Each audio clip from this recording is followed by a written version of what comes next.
And July 4th, 2026, the United States reached its semi-quincentennial, its 250th birthday.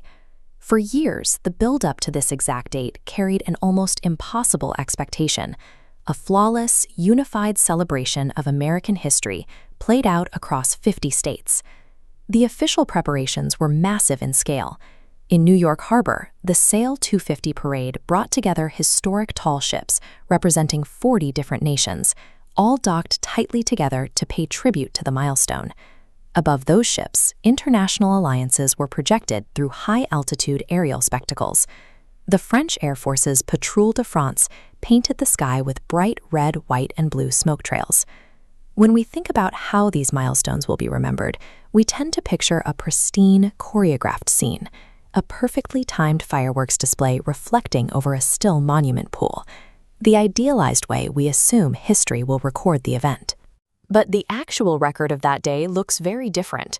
Across the country, carefully laid plans collided with extreme modern realities. Looking closely at what happened on the ground reveals that a nation's identity is defined more by its disruptions than its parades. The most immediate disruption came from the sky. A record-shattering heat wave settled over the East Coast, only to collide with severe thunderstorms that rolled straight through the nation's capital right as the festivities began. Official schedules collapsed entirely. The intense heat forced cities like Philadelphia to completely cancel their planned Independence Day parades, leaving highly coordinated events scrapped at the last minute. Patriotic revelers who had traveled to the National Mall were forced to abandon the outdoor spectacles. Crowds sought emergency shelter inside the Smithsonian, while others huddled closely around any available air conditioning vents just to cool down.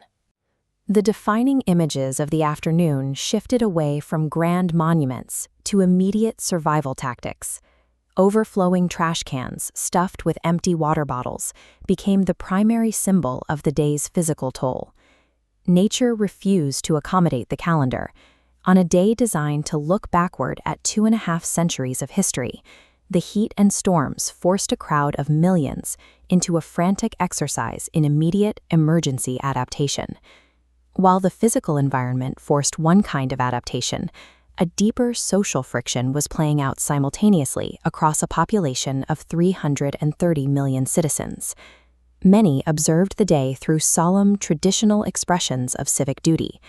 At George Washington's Mount Vernon estate, a Marine originally from Guinea proudly took his citizenship oath, embodying a classic narrative of the American dream. Yet entirely different expressions of identity were unfolding nearby. Masked members of the white nationalist group Patriot Front marched through the transit system and the Capitol, injecting a raw, physical clash of extremism directly into the public celebrations. The ideological landscape was further complicated by groups organizing the All of Us 250 protests. Led by indigenous youth from the Ponca and Rosebud Sioux tribes, these demonstrations drew on deep ancestral roots and long-standing grievances to challenge the official narrative of independence. These concurrent, deeply opposing expressions of identity define the actual landscape of the milestone. While a president speaks on a stage, the friction on the ground reveals the ongoing, unresolved nature of what it means to claim an American identity. Despite the severe storms and the loud ideological clashes, the vast majority of ordinary citizens responded to the day simply by continuing on with their daily lives. When the official schedules fell apart, localized adaptations took over. People moved their rain-soaked cookouts indoors to living rooms, gathered to watch soccer matches in Miami, and packed the streets of Atlanta to run local community road races, even as chaos swirled nationally. This animation models the two different versions of the day. The street, rigid line represents the idealized postcard we expected, while the branching path tracks the actual experience, dodging obstacles. Once those rigid expectations were washed away, only the branching path remained. This dynamic path reflects the resilience required when the ideal plan fails. For many stranded citizens holding wet umbrellas, the ruined plans provided clarity. The rain and the cancellations ended up revealing the country as it actually exists, rather than as it was scripted. Participating in that messy reality is what the celebration is actually for.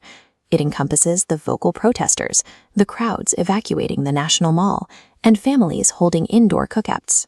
The 250th birthday ended as a collection of these moments, people engaged in the difficult and enduring process of sharing a deeply imperfect reality together.